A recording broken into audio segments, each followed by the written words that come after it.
Bueno, seguimos en este programa que le dimos en llamar ¿En dónde estamos? Pregunta que, bueno, nos lleva a investigar todo prácticamente, ¿no? ¿En dónde estamos como país, como república, como democracia, como Estado de Derecho, como sistema político, como país, como cultura, ¿no? Y ya está con nosotros la escritora Mercedes Vigil, que evidentemente es una eminencia en nuestro país, una connotada ciudadana que está llevando adelante una gran batalla, ¿no? Es una de esas guerreras en pos de la democracia liberal y de la tradición republicana, de quien se puede decir que es la verdadera feminista del país, ¿no? De acuerdo a aquellos primeros movimientos feministas que fueron tan necesarios para reclamar eso que parece tonto y que está en la tapa del libro, pero que no se cumplía. La igualdad de derechos, lo que establece la Constitución en el artículo 8, ¿no? El principio de igualdad ante la ley, sino de qué república, de qué democracia, de qué Estado de Derecho hablamos, si en definitiva no entendemos que todos somos ciudadanos, eso es lo que tiene que importarle a un Estado de Derecho, somos ciudadanos, mujer, hombre, y importa el talento, la virtud, la capacidad de emprendimiento. ¿Cómo te va, Mercedes? Bienvenida. No te escucho, no tenés sonido. Ah, tenés el micrófono apagado, sí, se ve acá el icono. No tenés habilitado el micrófono. Se ve el icono en rojo. Capaz o alguna conexión de pronto. No, no, te veo perfecto la imagen y no sale el sonido. Tampoco. A ver.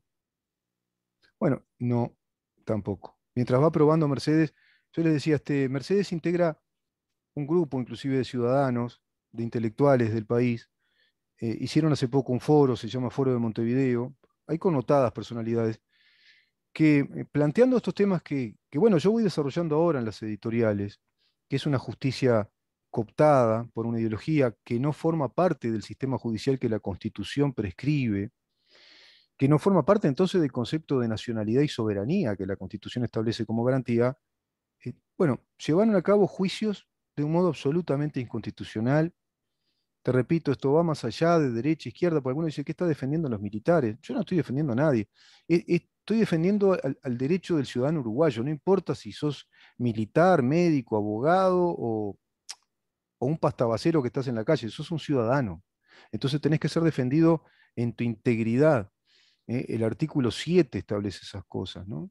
Dentro de los derechos que son fundamentales para nuestro país, que son precisamente eso, inherentes a la condición humana y fundamentales, está el derecho al honor y a la vida, ¿m? Pone el derecho a la vida, al honor después, y a la libertad, ¿no? Entre esos derechos.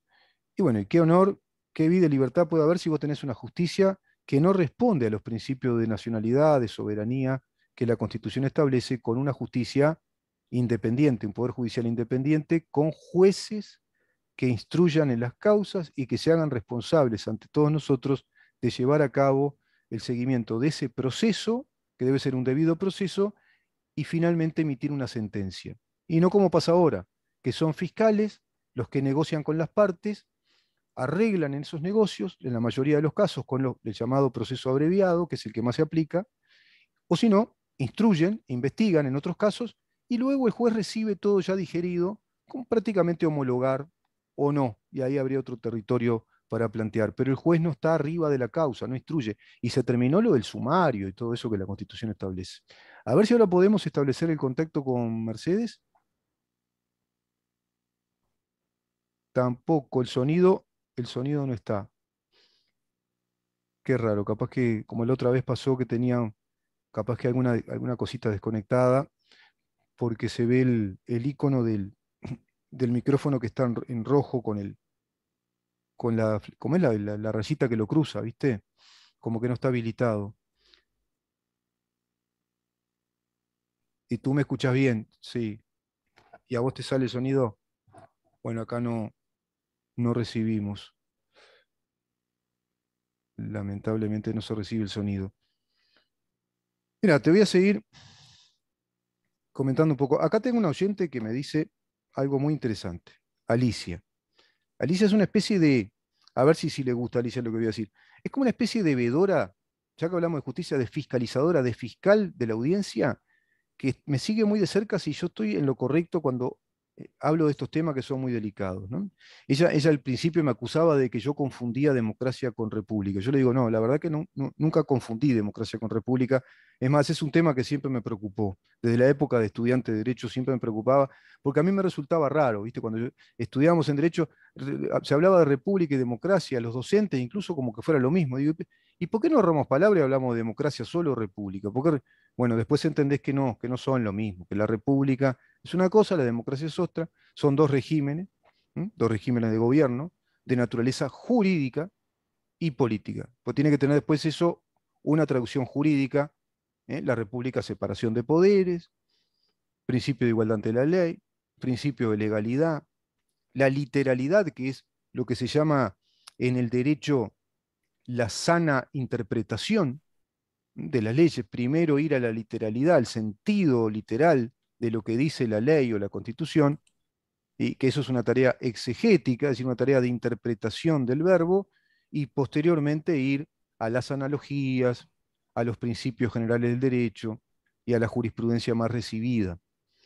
Inclusive el Estatuto de Roma plantea que no se puede juzgar en materia de delitos de lesa humanidad ni por analogía, es decir, elimina ese procedimiento dentro de la ciencia jurídica, no se puede juzgar por lesa humanidad por analogía, por mentas, es decir, por comentarios, sino que tiene que ser con prueba suficiente, contundente, que es justamente la carga probatoria que admite el derecho penal internacional. Pero te repito, los crímenes de lesa humanidad deben ser juzgados desde que fueron, digamos, legislados a partir del Estatuto de Roma en adelante, no para atrás. Para atrás no se Hola, puede legislar. Hola, ahora sí, Mercedes. ahora sí me estás A- escuchando. Buenos Ahora días. sí.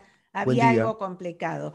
Además, el mismo Estatuto de Roma que tanto se cita para tener a los presos detenidos en Domingo Arena, aclara específicamente lo que todos los estudiantes de Derecho aprendemos en segundo año, en el primero de penal, que es específicamente que jueces y fiscales no pueden tener ninguna implicancia en los hechos que están juzgando. En el Uruguay, desde la actividad de la fiscal Guiance, todas sus acciones, yo lo he dicho en varios tweets, si yo tuviera un familiar en Domingo Arena, la hubiera recusado desde el primer día por su admitida connotación de relación con el MLN. Por Exacto. consiguiente, los estatutos, y lo dije ayer en el programa, los estatutos no pueden, bueno, acepto el número 2, el 3, el 5. No es Mm. así. No, tenés razón en eso. Hay que ver la imparcialidad del juez, debe ser imparcial, yo lo decía hoy.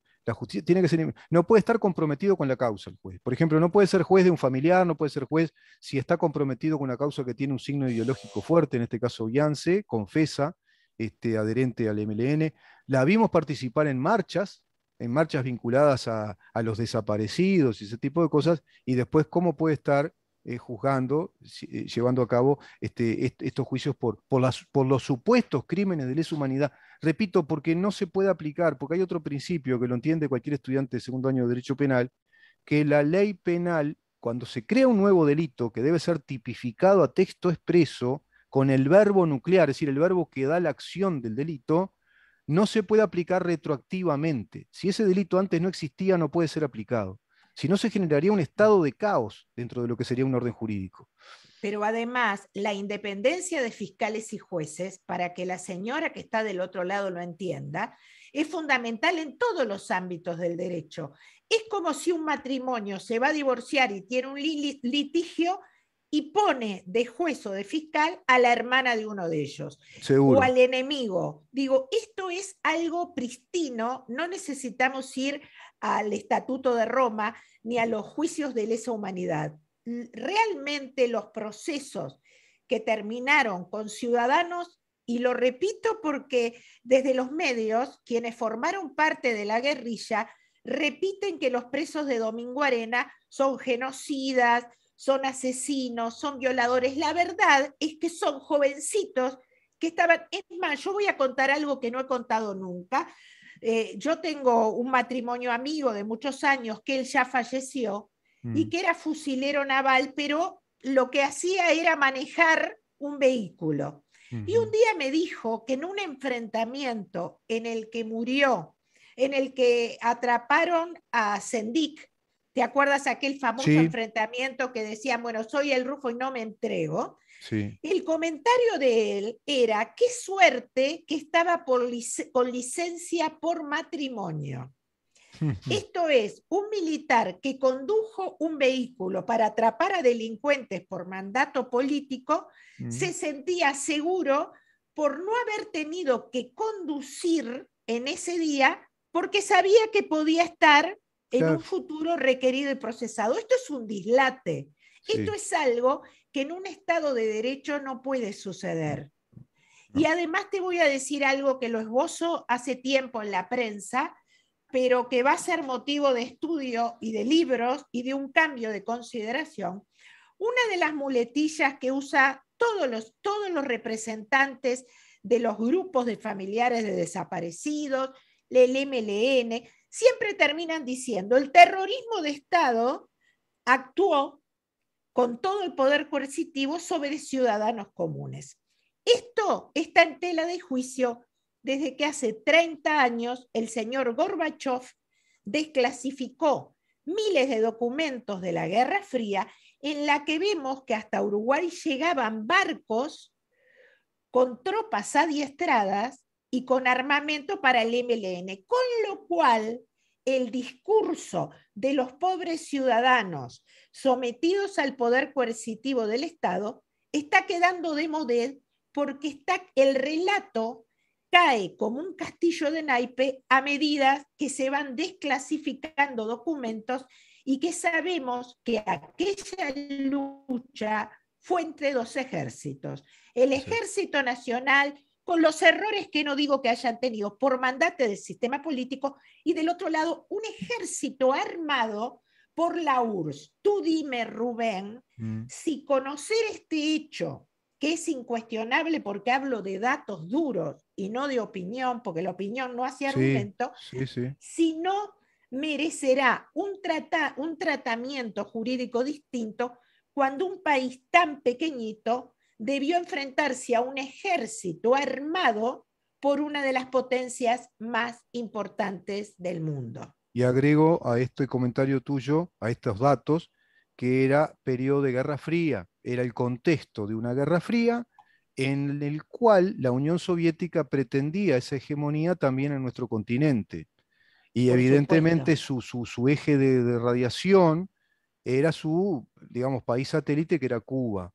Cuba era Es el muy país similar, sí, satélite que había sido reconocido por la Unión Soviética unos años después de esa revolución cubana, ¿no? Porque ellos al principio consideraban que Fidel Castro era una especie de testaferro de la CIA, no le creían mucho. Después, cuando vieron declaraciones de Fidel Castro y cuando empezó a aplicar realmente el tema expropiaciones, bueno, ahí sí.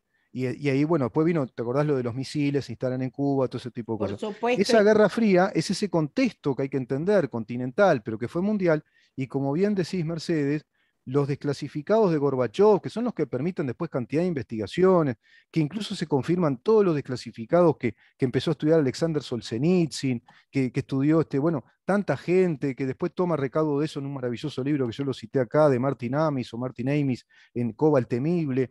Bueno, todo ese contexto hay que entenderlo, porque acá cuando luchó el ejército fue en pos de las instituciones, el Estado uruguayo lo convoca y constitucionalmente tiene ese reclamo y esa obligación, y la población le pidió al ejército que defendiera las instituciones. Eso también hay que decirlo.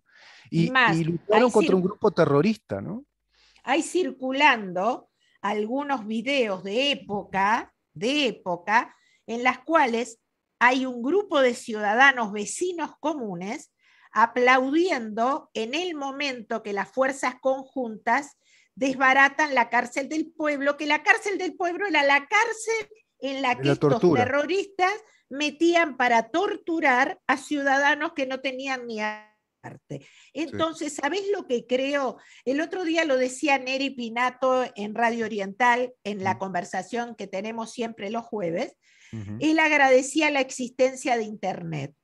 El discurso, el discurso que ha sido hegemonizado por operadores políticos y de prensa internacional, que pinta a los grupos guerrilleros armados como Robin Hood, pobrecitos, y que motiva que hoy tengan pensiones en Uruguay hasta sus nietos, se cae por la fuerza de la realidad.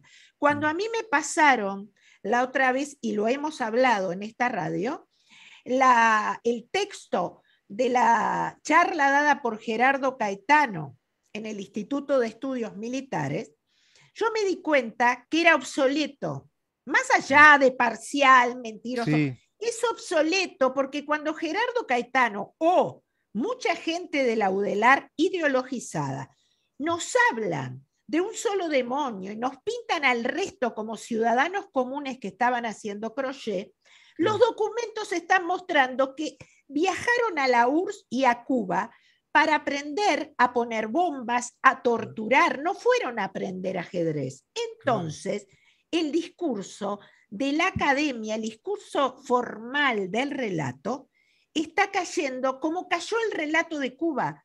¿Tú te acuerdas, Rubén, que sí. hace 30 años nos decían que en Cuba se vivía maravillosamente y El hace paraíso. 40, claro, y hace 40 Ronden Arismendi bajaba de un avión, y hay una grabación, desde la URSS diciendo que aquello era el paraíso. Sin embargo, con el advenimiento de las redes, de los teléfonos celulares, vemos en tiempo real al día de hoy a los ciudadanos cubanos o venezolanos o nicaragüenses muertos de hambre luchando por sus libertades. Seguro. Lo mismo está pasando con el relato nacional. Lo que falta acá no es tecnología porque está toda a la vista. No es basamiento jurídico porque de sobra se ha escrito sobre el tema y todo ciudadano con sexto de escuela sabe que se desconocieron 2 referéndums, con lo cual todo lo actuado después del primer referéndum es inválido. Acá lo que falta es voluntad política y coraje. Y estamos apelando a eso. Acá se necesita una voluntad política que vuelva al Uruguay al respeto a las leyes. Hoy me enteré que tienen una buena noticia ustedes que van a ser recibidos por el presidente de la República, que es una Estamos con... característica del Sí, presidente. Hay que destacar que es un presidente muy abierto en eso, ¿no? Hay que destacar eso. absolutamente, absolutamente, y no te he dicho día y hora porque estamos, Está bien, acabo no, de no. contestar un mensaje justamente de la Secretaría del Presidente, pero Mercedes, acá ¿sabés que cuando me decís eso, yo me río internamente porque recuerdo a Emanuel Danan, que es un gran luchador por el liberalismo democrático, y algunos docentes dicen, sí, pero tenemos todas de perder porque la hegemonía se impuso. No, no, dice Manuel Danan. Es como hablo siempre como amigo Laje. Hoy tenemos Internet a favor. Hoy por Internet, con datos, los demolemos porque es con datos. Y recuerdo a Javier Milei cuando dice, el dato mata al relato, dice Javier Milei. El dato absolutamente, mata al relato. No hay, absolutamente, cuando tú entras, y aconsejo que entren a los documentos desclasificados, yo el otro día cuando escuché a la señora Selva Andrioli en el mm, programa Esta boca es mía, no me mm, sorprendió porque Selva Andrioli formó parte del demonio de izquierda, se claro, exiló en Cuba y claro. sabemos que no es ni liberal, ni republicana, ni democrática y que además obedece a uno de los relatos, como dije en el programa, no es bueno sentar a discutir estos temas tan importantes a gente que tiene su anécdota personal que mal o bien le marca su discurso. Pero cuando la escuchaba hablar de ese mundo ideal, me pasó lo mismo que cuando escuché a Gerardo Caetano hablarle a los militares. Porque hoy ustedes pueden ver en inglés, están en inglés, hasta los nombres de los buques que llegaban a la región con armamento y tropas. Claro. Entonces, es como seguir diciendo en un programa de televisión, vayamos a Cuba porque en Cuba hay prosperidad y hay Mm, libertades. Es tan claro, claro. absurdo que lo que Es vos estás absurdo. Sí, diciendo sí, sí, sí. sobre lo que dice Milei, sobre lo que dice Laje, digo, es tan claro y Es tan claro. evidente. ¿Eh? Es muy claro. ¿Me permitís leer esto? Mira, dice, tras la caída de la Unión Soviética en 1992, muchos sectores del mundo libre descansaron en ese triunfalismo que brindaba la sensación de que la utopía colectivista había perdido para siempre. Pero pocos años después, abrazando nuevas banderas, esa izquierda, abrazando y reinventando su discurso, el hoy llamado neocomunismo o progresismo cultural, no solo pasó a dominar la agenda política, sino en gran medida la mentalidad occidental. Los viejos principios socialistas de lucha de clases, materialismo dialéctico, revolución proletaria o violencia guerrillera ahora fueron reemplazados por una rara ingesta intelectual promotora del indigenismo ecológico, el derecho humanista, el garantismo judío y sobre todas las clases, por sobre todo eso predomina la ideología de género, suerte de porno marxismo con un tinte pansexual, impulsor del feminismo radical, del homosexualismo ideológico, la pedofilia como alternativa, el aborto como libre disposición del cuerpo de la mujer y todo tipo de hábitos autodestructivos como forma de rebelión ante la tradición heterocapitalista de Occidente. Esta ensalada, llamada vanguardista, se escuda bajo temas de apariencia noble, tales como igualitarismo, inclusión, diversidad, derechos de minorías, ideología de género. Agustín Laje en la primera parte de su libro, El libro negro de la nueva izquierda. Y esto lo podemos aplicar a Clarísimo. esto que hablamos, ¿no? Es clarísimo. Por ejemplo, Yo, las fiscalías de género, los fiscales llevando a cabo con instrucciones generales del fiscal estos casos inaplicables de delito de lesa humanidad cuando no se pueden aplicar, violándose el principio de soberanía en ese sentido y el que tú decís, 2 veces ratificado por voluntad del soberano del cuerpo electoral, la ley de la pero pretensión punitiva, de la ley de caducidad de la pretensión punitiva, en estos casos, y la legislan, sí, pero desconociendo. la web también está liquidando ese relato.